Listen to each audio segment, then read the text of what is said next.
Welcome to How Now, the podcast where we talk about how to live in the now. And here's your host, Kim Martin Raymond.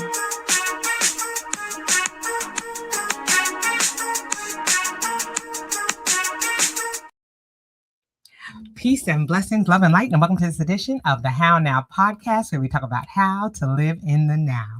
I am your host, Kim Martin Raymond, and I'm a minister, spiritual life coach, holistic nutritionist, author, and founder of Redefined You LLC, where I help my clients to realign themselves, mind, body, and spirit. And welcome to the show. Again, we are in season 6. We are going strong. We are going into that second quarter of the new year. I mean, we are rocking and rolling, okay? And this year's theme is all about execution, all about taking the things that we learned last year through our 365-day challenge and moving them into execution, how we're taking the things that we've learned and placed in our mental, spiritual, and physical toolboxes, and we're now seeing how to apply those things in our daily life. We have different segments that we've been featuring during the course of this year with my special guests, and tonight is going to be no different, but we are going to be talking about things. One segment is on spirit body transformation, and that's where I share some things about your health and wellness from a physical standpoint, and just some tips and tricks on things that we can do to continue in that aspect of our wellness journey. And then we also have our financial fitness with Leah Garcia, where we're talking about how to be financially fit, especially as we've just ended this tax season, or the due date for the tax season, and going through some other tips and tricks that we can learn to do with regards to our savings and regards to our finance. And then we also have our 12 spiritual principles, and we do that with Dr. Reggie. And what he talks about is, the 12 principles, and he highlights a luminary, which he called, a luminary for each month, and each spiritual principle, a person who personifies that, and he talks us through that. And then I'm going to talk about our last segment in just a few minutes. But before we do that, I want to make sure that if you are new to the How Now podcast, please make sure that you go to my website, www.hownowpodcast.com, and be sure to pick your favorite podcast platform, and be sure to like, follow, share, and subscribe. You can also scroll to the bottom of the website page and click on the banner for this week's show, and it'll take you to the How Now YouTube channel, where you can check out my playlist like Tuesday, where I share a scripture verse each week and ask you to take a deeper dive into that scripture verse if it's something that resonates with you. Or you could check out the 365-day challenge that you missed, or you can check out any of the episodes from the last 5 seasons of the How Now podcast, so you'll always know what's happening in the now. And again, that is www.hownowpodcast.com. Okay, so let's get into tonight's show, where we're going to be talking with some of my favorite people. Okay, I hope you all are getting to know him as as a friend, as a confidant, as someone who you can tap into. And as is customary with the How Now podcast, I'm going to let him introduce himself at this time and talk about what we're going to talk about for tonight's topic. Take it away, my friend. Hey, Kim. So great to be here again, and great to be here with the community. So yes, my name is Jason Jurado. My company is One Path. I always explain that. So some people say there's only one path. It comes from a Ram Dass quote where he said, we're all just walking each other home. And wherever you believe that home is, that's your home. That's where we're going. We're all walking each other there. We're here in this together. And, one of the things I always talk about is that the top of the mountain is always the top of the mountain, but there's many trails, there's many paths, so to speak, to the top of that mountain. You have to find yours. You have to find that. And that's what I do. I help people as a tour guide. Basically, I help people kind of find and discover their purpose and then live it. It's one thing to have that awareness, which is, we'll talk about in a minute. That's step one, but it's then you take that step forward and you start moving towards it. So that's what I do. I really help people discover where they're at, see where they want to go. A lot of times, it's like we know what we don't want, but then we get asked, what do you want? Oh, I don't know. Discovering that, which we'll obviously dig deeper in tonight. And then how do you get there? help people along that journey. It's nice to have someone to bounce things off of that, no judgment. I tell people right from day one, I said, two things. I have no judgment, and everything you tell me is the truth. That's what I believe. So, and then we move forward. So that's what I've been doing this for a while. I've been seeing clients for, I think, almost 10, 15 years now, 15 Wow. years, Yeah. and full time for going on 5 years now, full time. And it's a blessing to meet so many amazing people like Kim, and to be able to Mhm. do things like this and to reach out to talk to folks. And I'm glad to be here tonight. Awesome. Awesome. Like I said, it's always a pleasure to have you on the show and to talk about what we've been going through for these last couple of months. We've been talking about something called the bridge technique, and each one of those letters is an acronym for a different portion of, you know, how we go about living our lives and how we go about, you know, finding our purpose. And so tonight we're going to be talking about the letter I believe, correct? That's it. Yeah, I've shared the story before, and hopefully you, as people that are here with us right now, hopefully you've watched those other episodes. If you haven't, please go back and check out everything Kim's doing. It's amazing. So much wisdom, so much information, knowledge, but also a ton of wisdom. But for those that haven't, maybe just joining us now and new to my work, maybe new to Kim's work as well. This bridge technique came about because I was talking to someone very close to me, and I was sharing, this was a few years ago, I was sharing about, "Oh, I'm so excited about helping people with their purpose and living their purpose and discovering what path they're on," and kind of what I was talking about tonight. And she was having some struggles at that time, and she looked at me and just said, "I can't even hear what you're saying." And I was like, "What?" And she's like, "Where I'm at in my life right now, talking about purpose and reaching out and being aware and all that, that doesn't even make sense to me right now. I'm just trying to get by day." And it really was a wake up call, because one of the tenets of NLP, which I'm trained in, neuro linguistic programming, is to meet people where they're at. And so it really was an eye opener. And I said, "Okay, all right, thank you for sharing that with me." And from that led to the bridge technique, because obviously, how do you get from one side of something to another that's too far? A bridge, obviously. And so I just really started it. There's a path of transformation, which is the one I use with most clients. And then, I also have one that's the spiritual path of transformation. And we'll end with that tonight as we kind of wrap. We'll get into that. But the main one we talk about is just the one that I use for most clients. And it really started about, how do we meet someone where they're at and get them to where they want to go? And that's the biggest point.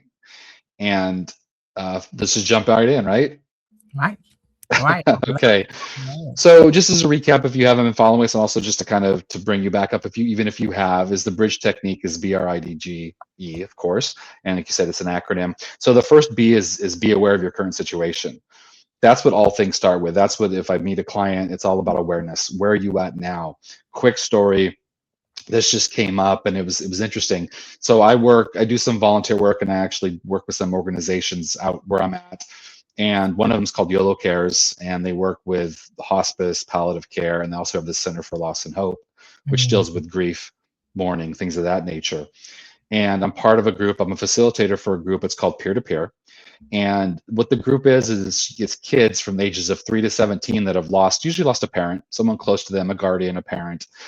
And Cynthia, who's amazing, and she works for Yellow Cares directly, she takes the kids. She's a social worker. She's trained in child psychology. And so she takes the kids. I work with the parents. Okay. So the parents have like a support group, basically. So for an hour and a half, we meet. Well, we're funded. And so, and we also have to make sure we're getting results. So we did surveys. We do a survey in the beginning and a survey at the end. So they have basic questions. There's like 6 questions, I believe, that it's like, I feel I can help my child deal with their grief. Mhm. Never, sometimes, always, kind of like that. That's kind of how the grading goes. So when they first start the program, they take this, of course, and then at the end they take it again, and we see the movement. Well, we just got the results. We finished this first leg, and some of the always went down to sometimes, some of the sometimes went down to never. We didn't move forward in all the categories. And so we had a meeting about it, and she was explaining it to me, and I said, "That's great." She's like, "What do you mean that's great?" And I go, "Because we have awareness now. We have, not only do we have awareness of what the results we're getting, but what that tells me is that these parents that walked in and said, "Oh, of course I can talk to my kids." After the work that we've done, after all this sharing, after this, sharing the knowledge and information about this, they realized, wait a minute, maybe I can't talk to my kids about this all the time. Maybe I don't know how. Maybe they, and it was an eye-opening experience. Right. And so I wanted to share that because it was huge. It was being aware of their current situation, which prior, maybe they hadn't been. Right. So with all things in our lives, that's where we have to start from is, wait a minute, we the saying is, you don't know what you don't know. And that's the first step to learning, is to figure out what you don't know, right? And that's what we did with them. And that's the same thing with this bridge technique. Let's discover, recognize where you are with honesty and self-compassion. That's what I've written down. That's how I Absolutely. treat it, Um, So that's the B. That's step one. Then we go into R, removing limiting beliefs and negative emotions from the past. You have to imagine that the things that are showing up in your lives right now come from somewhere. That tree outside of your house, that plant behind me didn't just show up. There was a seed that was planted, and then it was watered, and it had sun, and then it got nurtured, and then it grew. Well, the same thing with what we believe in and what we're doing and how we act in our lives. There was a seed planted. Now, if it's a beautiful, strong, bountiful plant, tree, whatever, that's great. But if you're not getting the results that you'd want, if you only get one tomato off your tomato plant or none, something's wrong with the seed. And we have to, or how we watered it and how stuff like that. So we have to remove all that stuff that's in the way. And that's what R is removing limiting beliefs and negative emotions. Limiting beliefs are something that you were taught, whether not necessarily you sat down like in a classroom and were taught it, but you picked it up from somebody in your life and you said, oh, that's how you're supposed to live. That's how that is supposed to work. People around money, people have a lot of beliefs around money. And if you grew up around somebody that maybe had a lot of money, that wasn't a great person, you might say, oh, making money is not a good thing and make me a bad person, as an example. Or, someone might have said, well, we have pride and integrity and just being tough and roughing it out and making do. That becomes your rule, right? So if that's not serving you, we have ways to help you get rid of that. And that's R. The next step is we come into tonight. So you found out where you're at. You start thinking about things. You identify what's holding you back. Right. Clear that out. And now, wait a minute, but what do I want? So that comes from now what you want to do, the I, is identifying your core values and your mission. Now, what values are is very simple. What's important to you? You hear, we have a weird political climate right now, of course, and you hear different political people will always, and have always said, oh, we're the party of values and, blah, blah, blah. No, everyone has values. They just have different values than you. And that's how this works, right? Is that what's important to you? And there's times in our lives when we're not honoring what's truly important to us. The thing to remember, when I do what's called a values elicitation, so if I work with a client and there's an area of their life that's not going well, we always start off with, in the context of, let's say it's family, in the context of family, what's important to you? And what else? And what else? And what else? And we go through this process to really discover. And the thing that I tell them is I'm not asking you what you think they should be. Right. I'm not asking you what you want them to be, but what are they? And then, and that brings up a lot, and which is amazing because, that friction is where growth happens, right? Is when you have that awareness of, wait a minute, not talking about money again, because that's not what I all talk about. It's just something that's very common. So that's why I use that. If someone comes to me and they're like, one of their issues is that they're not making enough money or the money they think they should be making. And then we elicit in the context of, let's say, career, what's important to you. And they go through and they list all these values. And then we're like, a lot of times it's like, where's compensation? Where's money? And it might come up much later, or it might not come up at all. And it's like, wait a minute, if you're concerned about your compensation, your money, but it's not important to you, that's going to be a problem. Right. Same thing with other stuff in our life. So that's what the I is. So we start there. We identify your core values and your mission. and getting clarity on what truly matters. Mm. So like I was talking about, we elicit your values, in the context of health, or career or family or relationships, spirituality. Sometimes a lot of people don't want to talk about that, but that is an area of your values, is your spirituality. What's important to you.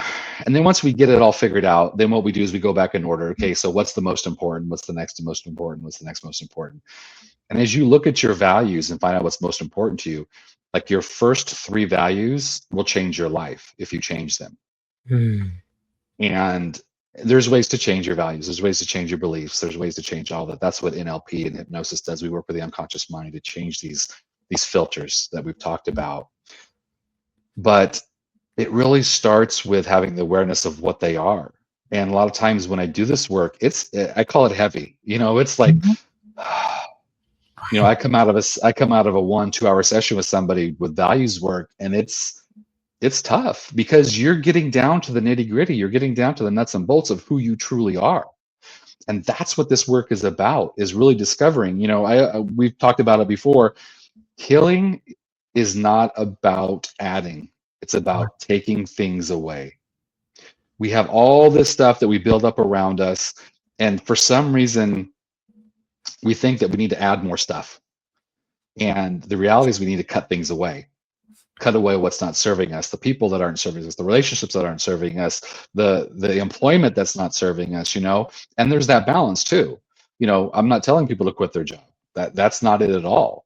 But Right. finding out why you're there, what works for you, and finding something special. I worked in retail leadership for 25 years. And I was miserable for a lot of it in a sense, because I wasn't honoring myself and doing what I wanted to do. I found ways. I was a trainer. I worked in HR for a while. I love the teams that I worked on. I found ways to make some tough situations fulfilling. That's Right. why I stayed there so long. And that's what you have to do, is that if you're in a situation and you're at the point where you're like, well, I'm not real happy, but security, let's say that. A lot of people pick security as a high value. If that's a high value for you, and having that job that you're not crazy about is fulfilling that, you're going to stay in that job until you drop or they kick you out. Right. And I had that mindset coming up. That was, my talking about limiting beliefs. I watched my mom do that. My mom worked at the bank for 40 plus years, and she passed away, and she worked there her whole life, and she wasn't happy, but she just sucked it up and she did what she had to do. So I had to get rid of that teaching. So I had to discover that and clear that out for myself. That's why I'm doing what I do now, because I chose fulfilling my purpose over security. I didn't have to give up security, but I had to move something in my values higher than it. It was very high, if not the highest, when it came to career. It was pretty high in my values. So identifying that, asking someone, what's important to you in the context of what you're having this issue with. People come to me with the problem, and then I'll say, and it's multiple things, but problems usually all have the same roots. The seed is always going to have the seed, and it's going to grow. And so I say, when I say the word problem, it's whatever is not going the way you want it to in your life. Right. And we start there. So that's one of the most important things. And then your mission is just how you're going to get there, and so we really go from there. Right. I love that. I mean, everything is about a process. And I think that, in this microwave society we live in, we're always looking for that instant gratification, that thing that's going to, make us go from 0 to 100. And it's just not realistic, And I think we have to be so careful with that, because we tend to say, okay, well, when it comes to value, well, what's going to get me where I want to go the fastest? But that may not be the best route to go. Right. And so, it's really, like you said, getting down to the nuts and bolts. It's removing those things. And some of those things that are being put in place are some of the things that we're seeing in society, or seeing online, or seeing in front of us. And we're using that as the guide for how we should come up with our mission, for ourselves. And we have to stop and say, wait a minute now, that's just what I'm seeing, and that's what works for that other person. That may not be what works for me. So a lot of it, like you're saying, is that inner work that we have to do. If Mhm. it's that sitting down in front of that mirror or sitting down with ourselves.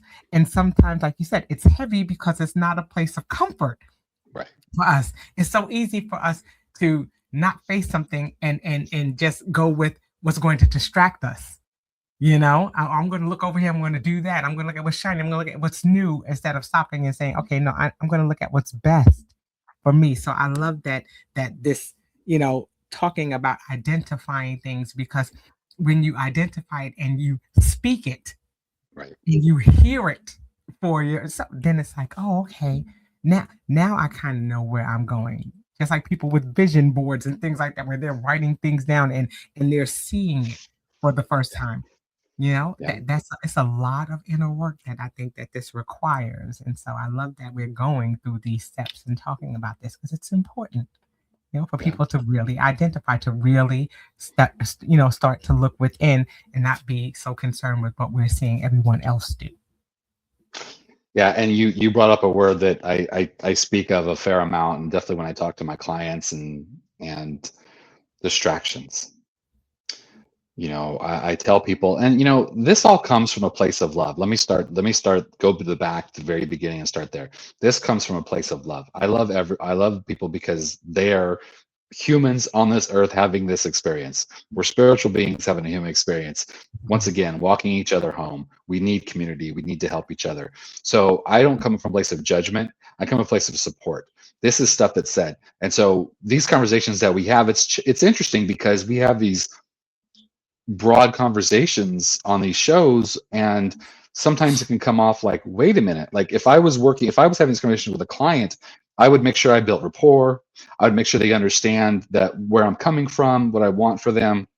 So I always try to put that out there every time I do a show, every time I'm in front of people, I always mention that this comes from a place of love. And I jokingly say, because I like to joke around, I always tell, even my groups, I was talking about I do a caregiver support group, and I work with this other group. I say, saying screw off Jason or screw you Jason is acceptable.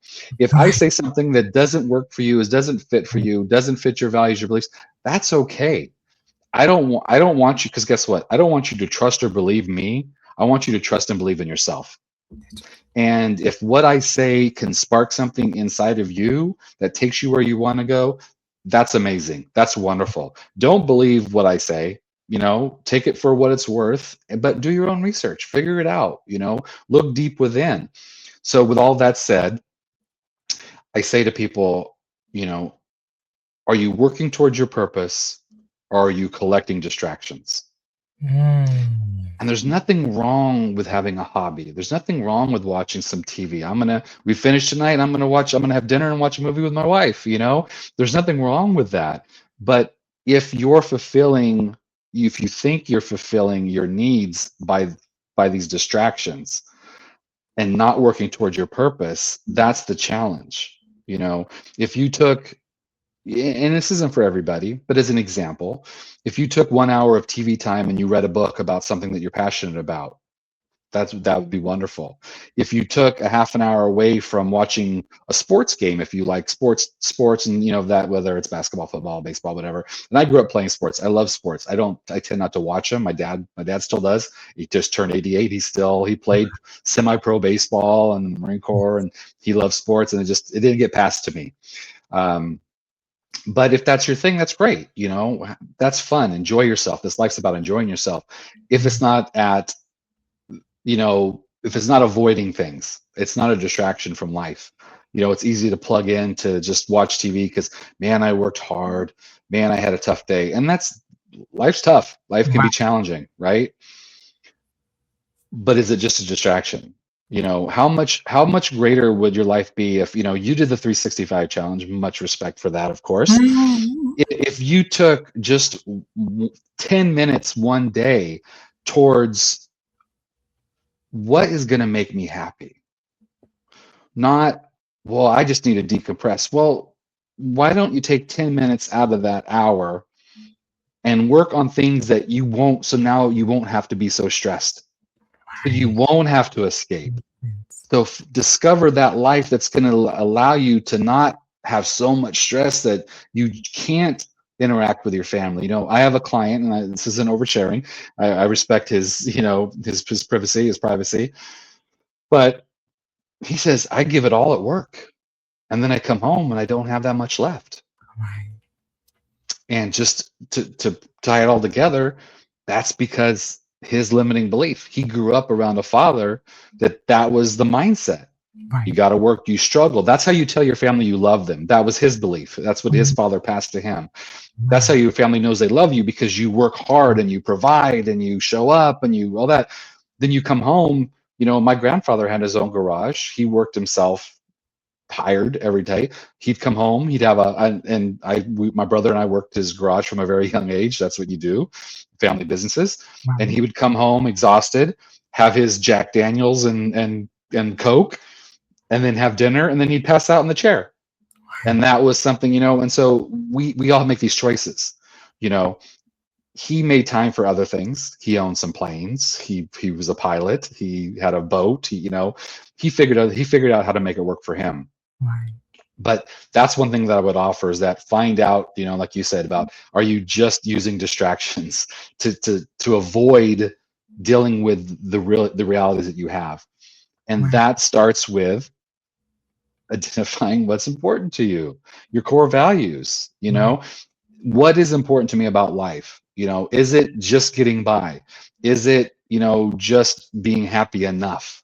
Is it having enough money, enough, whatever your abundance is, whether it's relationships, whether it's financial, whatever that is, are you doing just enough? Right. There's so much more out there. And so, like I said before, if you ask somebody what they don't want, pages. Most of us can write pages of what we don't want in our lives. And then Right. you turn it around, you go, okay, now write down what you do want in life. And what's going to happen, and I've been doing this a while now, mostly what happens is people go, well, I don't want to do that, and I don't want to, and you're like, no. What are you going towards? What is your ideal? What do you really want? Where do you want to see? Where are you going to find your peace? That's what it all comes down to, right? And that's challenging. And that's what this step is about, is we step out with loving kindness, coming from the heart, and say, okay, whether you're 30 or 50 or 60, I have clients of all ages. Where are you at? Because, we all have today, right? We all have today. That's Right. it. That's all, and that's all we have. So, when people will come to me and say, oh, I'm too old. No, nope. Did you wake up this morning? That's Are you right. taking a breath? You can change. You can make things happen. I not to keep going back to my groups, but I work with I substituted for a group. It's called the Griever Circle, and it's with people that have lost a loved one recently. Well, from 2 weeks ago, one person, to a couple of years ago.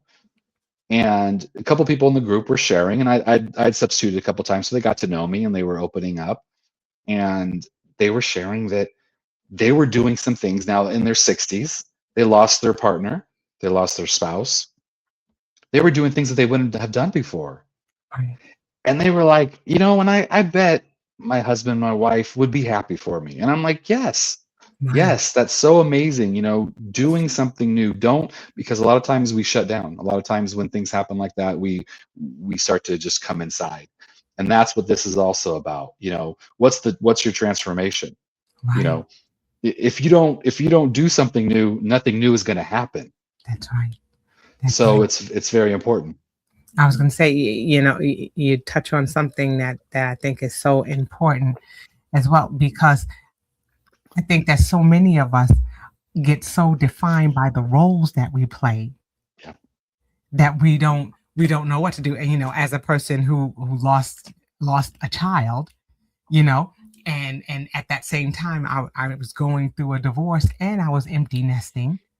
And so there was a lot going on. But, in the midst of all of those things, I lost myself because I was so tethered to what I was identified by.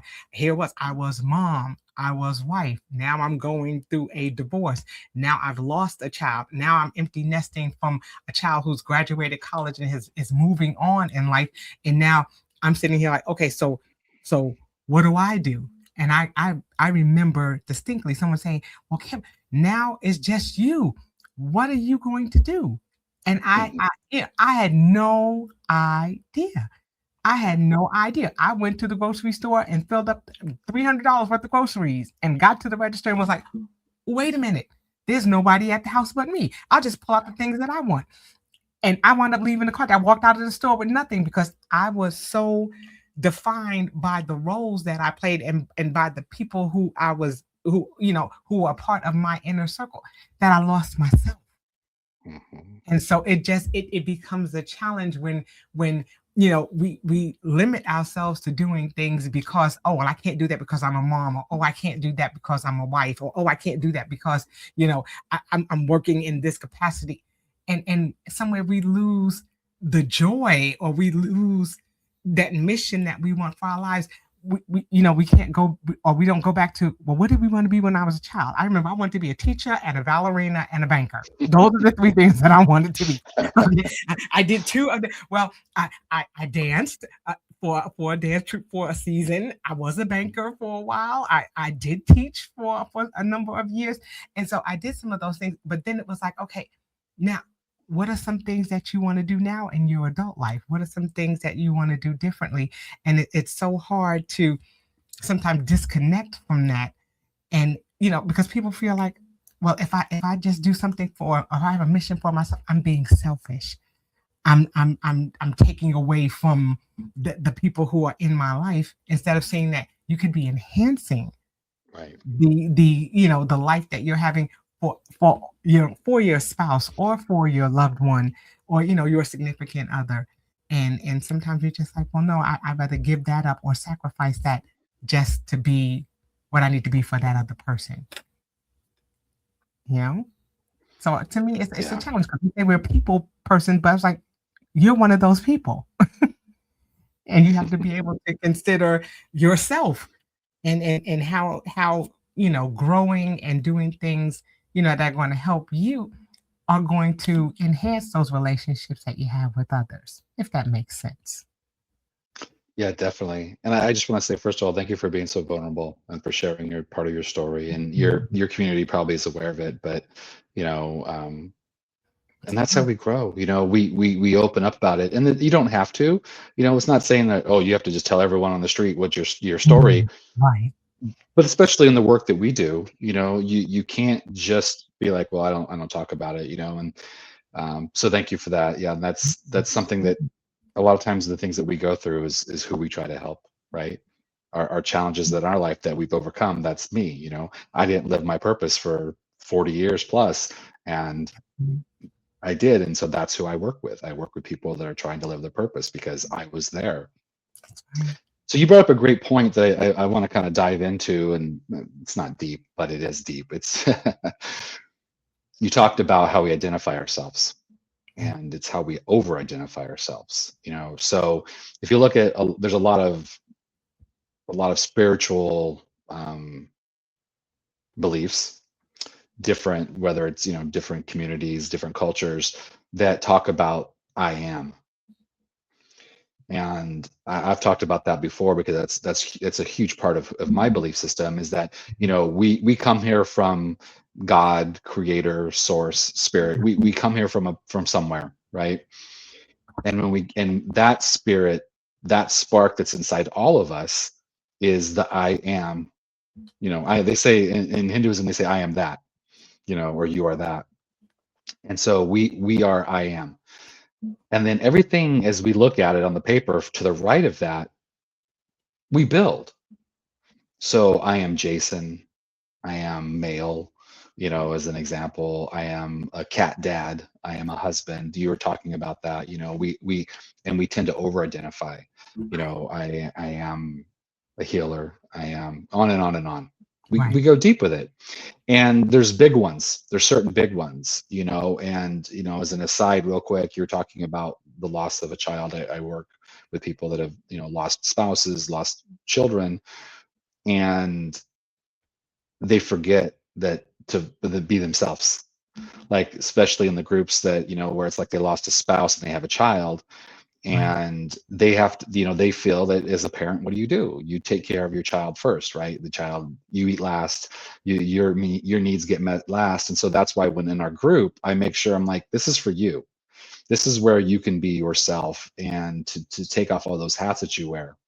But going back to just in general, where we have these things that we identify with, I am this, I am that. During or right after COVID, when everything was down, I did a series of videos, and the videos were based on kind of, I put them on LinkedIn, so they were business oriented, and they were talking about whether you're working from home, the people that had to return to office, what that brings up, people that didn't return to office. And then I spoke about people that lost their jobs, because a lot of people lost their jobs during COVID, of course, because they couldn't go to work. And it was I mean, millions of people lost their lives. It was a horrible time for us. We kind of, we have this very short memory where we're just like, oh, what are you talking about? That never happened. It was really bad, of course. We know that. But one of the things I talked about was, I did a video on people that lost their jobs, and talked about that over identification of, we become our job. And then you lose your job, and you don't know who you are, because you over identify with, I am my work, I am a accountant, I am a doctor, I am a whatever your career is. Right. And then you find that that's gone, and you're like, wait a minute. And it's a huge part of your identity. And so, I talked a little bit about that. Obviously, that's a bigger conversation. That's work that has to be done. Now, beyond that, in general, in the context of this conversation about when we transform, we change, one of the things in NLP, that there's a technique, and it's the I am technique. Basically, that's what I named it. It's a little bit different if you look at the textbooks, but it's okay. So for the technical people, it's the de-identification process, because we over identify with that. I am this, I am that. And you would ask somebody, say, well, in the context of this, who do you think you are? I am, like I said, I am this, I am that, and that. And then you get them to kind of empty out.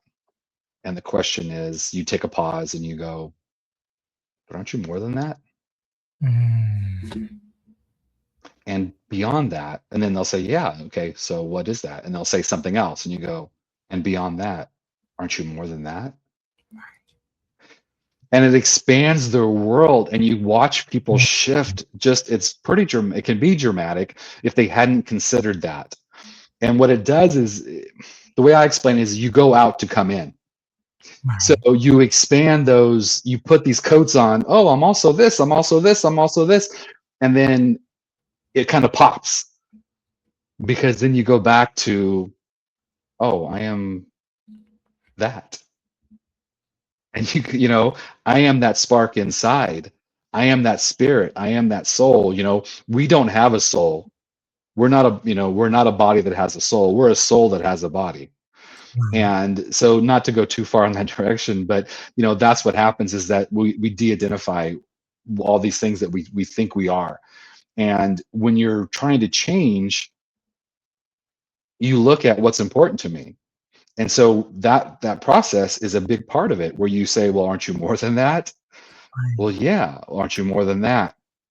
And then you figure out, well, based on that, but what else? Who are you that you're not being right now? That's the question, and there's so much unfulfilled life out there. There's so much, I hate this word. I'm going to use it. I'm going to punch myself when we're off camera, but potential. Because all life is potential. So when it drives me nuts and people say, oh, they're not living up to their potential. Well, I would say no one is, because we're limitless. Our beings are limitless. These physical forms can sometimes limit us for certain things given. And that's that physical life that we're living. Okay. So when someone says in spirituality, someone says you're perfect just as you are, if you have some way that you're you can't walk like everyone else. You can't, the model that you're driving right now doesn't work the way the model is supposed to work, according to, whatever. But the reality is that your spirit is always whole. Your spirit is always perfect. And the physical part of it is where we get tied up. That's where disease comes in and stuff like that. That's not a discussion for today, but I'll put that out there. So when we look at these things, we say, what do we want to do? Who do we want to be? And there's been an inkling, you talked about when you were young, you wanted to be something. And some of it is just frivolity and just, I want to be this. I want to be that. I want to be this. Here's the challenge. And I'm cognizant of the time because I'm getting ready to go into a deeper conversation. But people tell you, no, you can't do that. That's crazy. You can't do that. As a child, there's no boundaries. There's no walls. And then what happens is people around you say, because of what they've gone through, because they're been stuffing down who they are, Right. They tell you, well, you can't do that. You need to be realistic. You can't have that. You can't do that. And so what do? We pass it on. We go, oh, okay. What are you, crazy? You can't be a doctor. You don't get that good of grades, or whatever horrible things we say. Right. Which is it's mind blowing, but it just happens, It's the crabs in the bucket theory. And I don't mean to be glib, but when a crab tries to climb out of a bucket with a bunch of crabs in the bucket, the other crabs pull it back. That's right. And that's unfortunate, because like what we do is I'm pushing you out. Right. If I find myself in a bucket and there's a bunch of us, I'm going to go out. Let's go. Get on my shoulders. Let's get out of here. And then you know what? When you get up there, pull me up, and then, or I'll go up and I'll pull you up, but it's quite unfortunate. We have the other thing. And so we get these, and that's what I talked about, removing limiting beliefs. That's that R. And then we get into I. What's important to you? What do you want to do? Not what did someone tell you you can or can't do. What is something that, based on your beliefs from your family beliefs or your growing up beliefs or your community beliefs, what do you want to do? And the biggest limit is time. You can do most things. And like I said, once again, honoring that we're physical beings. I can't run 15 miles like I used to when I was 30 years younger, when I would do it a couple times a week. That's just not something I can train, and I could get up to, do some distance and stuff like that. So let's not make that an excuse. Let's not say, well, because I can't do 15, I can't do 1. Right. Let's get out there, but that's what it comes to. So what do you want to do? Let's not limit ourselves and say, look at, well, I can't do this, I can't do that. Let's just start with, what do you want to do? What are you passionate about? And let's give it a shot. You don't have to try every little thing, but there's something inside each and every one of us that calls us. That's right. There's something. You know what? Not everyone can be a great singer. Not everyone can be a great painter. You can paint and be happy. You can sing. There's a lot of people that might not get $1 million contracts, but love singing. You keep singing. You have fun. You find your place. You find that, and maybe get a coach. Maybe have someone help you learn how to sing better. Do some vocal exercises. That's what you do. Where am I at? I love singing, but I can't sing that well. Okay, that's where you're at. So what do you want to do? I want to learn how to sing. All right. So how do you do that? I get a coach. Let's do that. And you take those steps, and that's that journey. That's that bridge going from where you're at to where you want to be. There's steps within that, and we'll get into that over the next few months. These next steps. But for now, it comes from just being honest with yourself. And what's important? What's your values? What do you love? And not what were you told you loved? Someone else told you should do this. Well, the Jurados, we always do this. And no, that's not what we're talking about tonight. That's it. I love it. And that's it. It's just a matter of, like you said, getting to that space. And I love that you said that the biggest limit is time. Right. And it's how we manage our time, how we choose to utilize it to, propel ourselves forward or not. Just like you said, what do you do with your time? What do you do with that 15 minutes or that 5 minutes? Do you use it to watch TV, or do you use it to read a book, or do you use it to expand things that are going to help to position you out of that space of stress that you're in? So it is huge when we think about time, because the one thing, time waits for no one. Yeah. We know that time does not wait for anyone. So how we manage our time, how we choose to use our time are going, it's going to be a critical part of how we're going to, move forward. So, I absolutely love this, because it keeps going back to that part that you were talking about, where am I? Why, aren't I more than that? That just really resonated with me. You know, aren't you more than that? Well, I'm this and I'm that, but aren't you more than that? It makes you have to peel back those layers and say, well, yeah, I am. Okay, well, what does that look like? Well, it, it causes you to think, Right. it causes you to really stop and say, okay, let me do this evaluation of myself and see, what it's always about those questions. It all goes back to childhood. It all goes back to that why do I do the things that I do? Why do I believe the things that I believe? Mm-hmm. And to me, that's something that's so powerful, because when you ask somebody, well, why do you do that, or why do you believe that, or why is it, and then if you don't have a reason why outside of, well, because I've always done that. No. What does that mean? What does that mean? Right. Well, why have you always done it? Where'd that come from? And then sometimes when we go back and look at where it came from, it may no longer be valid, or it may not have been what we thought it was.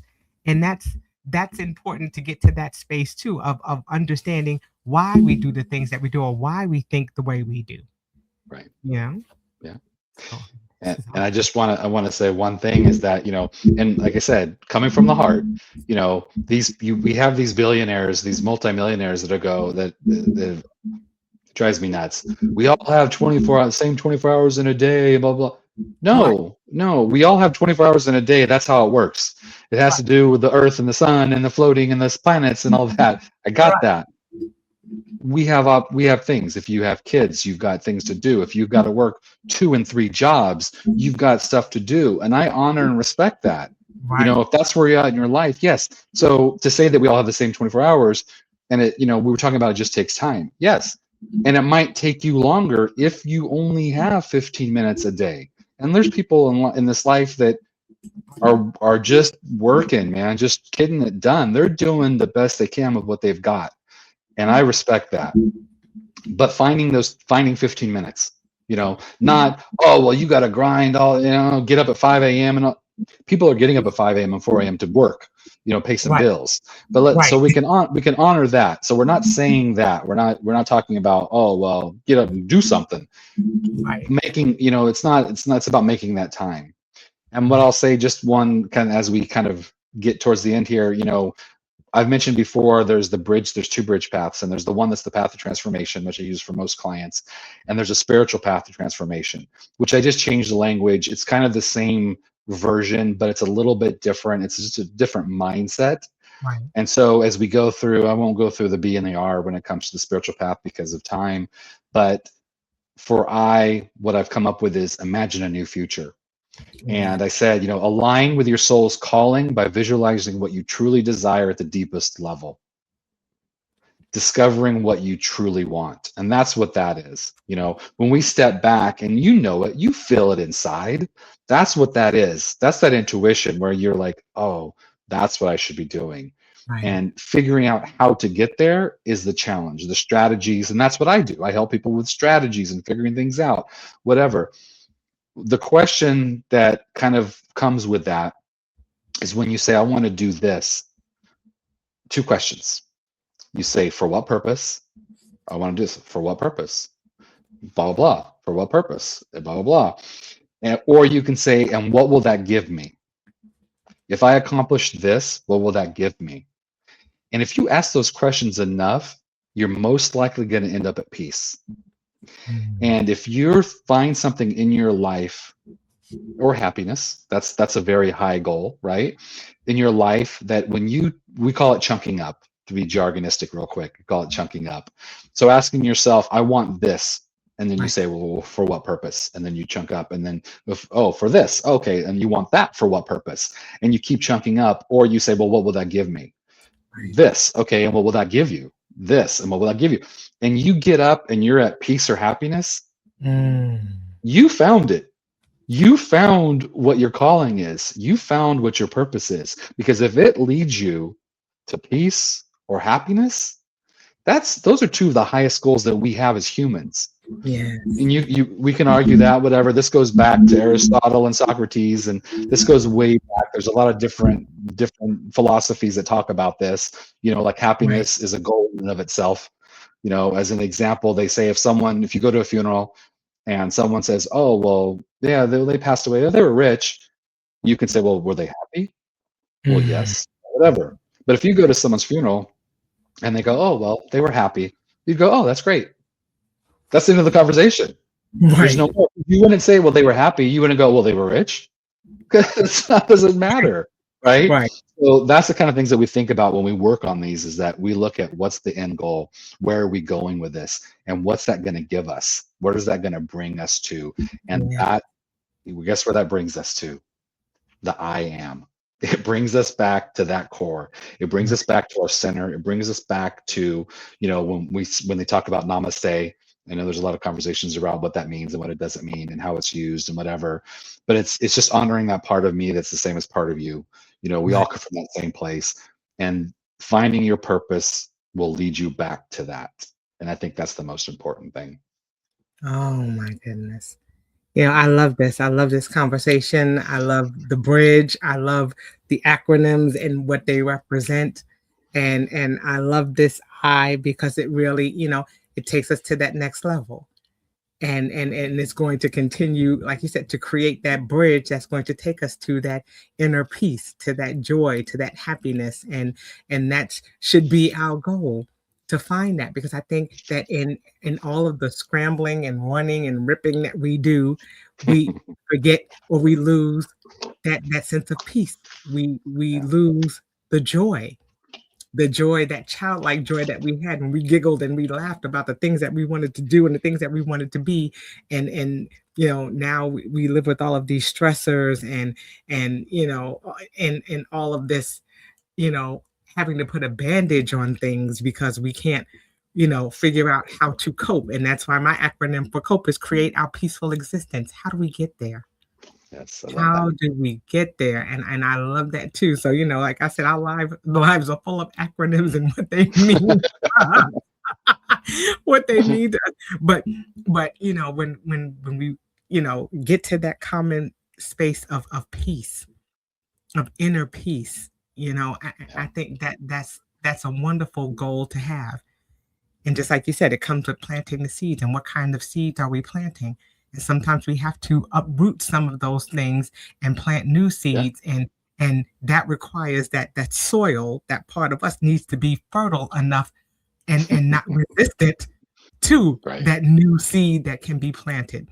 And then what are we watering it with? What are the things that are going on in our lives that we are using to water those new seeds that are being planted, so that we can be those better versions of ourselves that we're looking to get to? So I am loving this conversation. As you can see, my little microphone is going all over the place. Decided to fall off of this table, and I'm holding it up, but it's okay.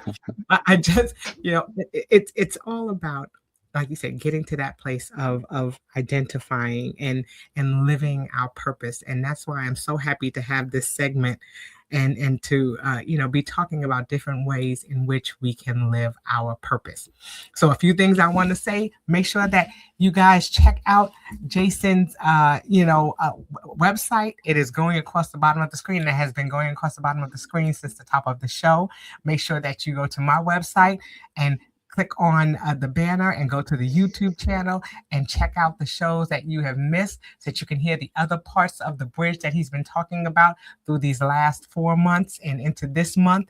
And continue to follow, like, share, and learn more about this bridge technique and all of the things that are going to help us to get to that better version of ourselves. Again, this year is all about execution. What are we doing to live the things that we're learning? And to uproot some of those negative things so that we can get to that space of growth and so we can get to that path of healing. Okay, so any final remarks that you have for everyone before we go, Jason? Yeah, something that I was going to mention earlier, and I'll mention it now. There's a quote that says, the quality of your life equals the quality of the questions you're asking yourself. So think about the questions you're asking yourself. Think about what those answers and what are and where they're taking you.